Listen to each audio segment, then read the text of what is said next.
नमस्कार दोस्तों, मैं सलमान इलेक्ट्रॉनिक और आज हमारे पास एक माइक्रोवेव आया। ये IFB कंपनी का है। तो आज मैंने सोचा आप लोगों को थोड़ा सा माइक्रोवेव के बारे में पहली बार थोड़ा सा ज्ञान देना ज़रूरी है।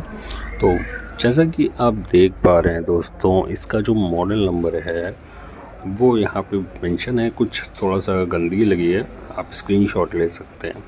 तो दोस्तों इसमें होता क्या है, इस पे जो इसका सबसे मेन पार्ट होता है वो होता है मैग्नेट्रॉन।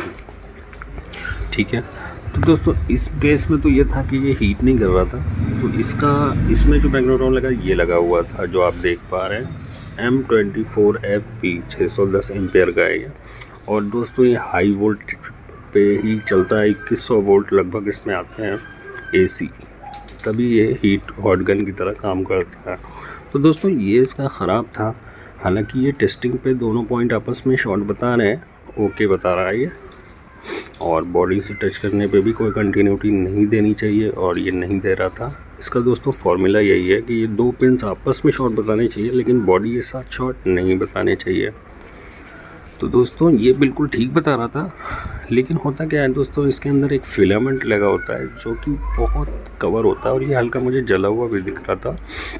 ये जलता है और इस तभी हीट होती है। और इसमें होता क्या है, इसकी सील ज़रा सी भी घूमते घूमते लूज़ हो जाती है, तो इसमें एयर पास कर जाती है और फिलामेंट काम करना बंद कर देता है। जबकि बाहर से ये सही बताएगा, लेकिन अंदर से फिलामेंट जलना बंद हो जाता है, जिसके कारण हॉट नहीं होता है। तो ये इसमें मैंने नया डाल दिया इसमें। तो दोस्तों इसका जो फॉर्मूला होता है, माइक्रोवेव आपका किसी भी कंपनी का हो सकता है, लेकिन बेसिक्स जो होते हैं वो सारे एक ही जैसे होते हैं। सबका सिद्धांत एक ही तरीके से होता है। तो दोस्तों सबसे पहले इसमें से जो 3 तार आते हैं, एक अर्थ का होता है, ये बॉडी से अटैच है। दूसरा फेस का तार आ रहा है, देखिए लाल वाला, ये लाल फ्यूज़ के माध्यम से निकल के, ये फेस का तार है, और फ्यूज़ के माध्यम से निकल के डायरेक्ट चला जाता है हमारे पैनल PCB पे। PCB का क्या काम होता है, ये कंट्रोल करता है हमारे मैग्नेट्रॉन को, और जो भी चीज़ है, फ़ैन है या प्लेट फ़ैन है, सबको कंट्रोल करता है पैनल। उसके बाद हमारा निगेटिव तार आता है। निगेटिव तार निकल के ये थर्मोस्टेट के ज़रिए, ये देखिए थर्मोस्टेट ये लगी हुई है, इसके ज़रिए पास होता है, और पास होने के बाद में ये चला जाता है हमारे डोर लॉक पे, ताकि जब हम डोर ऑन करते हैं, ओपन करते हैं, तो ये कट जाता है, जब लगाते हैं तब ये चालू होता है। तो एक सीरीज़ से लगा रखा होता है। तो दोस्तों ये हमारा ट्रांसफार्मर है। सबसे पहले ट्रांसफार्मर में ये प्राइमरी बेंडिंग है, और सेकेंडरी बेंडिंग ये है जो इस पर लगी हुई है, जो कि कहाँ से आ रही है, एक तो डायरेक्ट आ रही है ट्रांसफार्मर से, और दूसरी आ रही है हमारी कैपेसिटर से जुड़ी हुई है, और एक ट्रांसफार्मर से आ रही है। और दोस्तों इसमें एक फ्यूज़ लगा होता है, जो कि ट्रांसफार्मर की बॉडी से एक तरफ से ग्राउंड होता है, जबकि दूसरा सिरा इसका कैपेसिटर से दूसरे पॉइंट से जुड़ा होता है। तीसरा हमारा कैपेसिटर पे जहाँ पे ट्रांसफार्मर की वाइंडिंग लगी होती है, वहीं पे एक डायोड लगाया जाता है, जिसका एनोड और कैथोड जो होता है उसको ग्राउंड से शॉर्ट कर दिया जाता है। जैसा कि आप देख रहे हैं, बॉडी में शॉर्ट है। शॉर्ट क्यों किया जाता है, क्योंकि अगर किसी केस में ऐसा होता है कि ये कैपेसिटर लीकेज हो जाता है, तो करंट का बहाव बॉडी की तरफ जाने लगता है, तो जिससे क्या होता है, फ्यूज़ ओपन हो जाएगा, हमारा आगे के पार्ट्स बच जाए। तो ये प्रोटेक्शन की तरीके से लगाया रहता है। और दोस्तों ये 2100 पे वोल्ट पे चलता है, और ट्रांसफार्मर लेता है 220 वोल्ट। तो 220 वोल्ट ट्रांसफार्मर का काम ये होता है कि उसको वो बढ़ा के लगभग 2100 वोल्ट 2000 वोल्ट पास करता है। ये 220 यहाँ पे मिलेंगे, देखिए जहाँ पे मैं हाथ लगा रहा हूँ, इन दोनों पॉइंट पे, है ना। तो अगर किसी केस में ऐसा आता है कि हमारा हीटिंग नहीं कर रही है, तो हम सबसे पहले इन दोनों को निकाल लेते हैं तारों को, और यहाँ पे 220 वोल्ट स्टार्ट का बटन लगा देखते हैं। अगर हमारे 220 यहाँ पर आ रहे हैं, ठीक है, उसके बावजूद हीटिंग नहीं कर रहा है,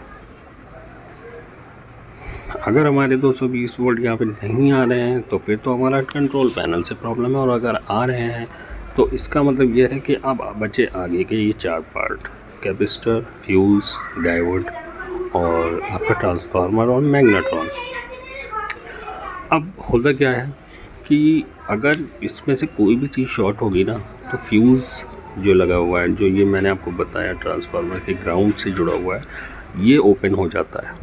तो सबसे बड़ा इंडक्शन तो इस केस में यही दे देता है फ्यूज़। अगर आप देखेंगे सबसे पहले कि ये ओपन है या नहीं। अगर ये ओपन है, ठीक है, अगर ये ओपन है तब तो कन्फर्म है इन चारों में से एक चीज़ शॉर्ट है। आप बारी बारी से सबको चेक कर सकते हैं आगे नेक्स्ट वीडियो में, क्योंकि हम पहली बार माइक्रोवेव के लिए वीडियो बना रहा हूँ मैं, तो आगे देखेंगे कैसे चेक किया जाता है।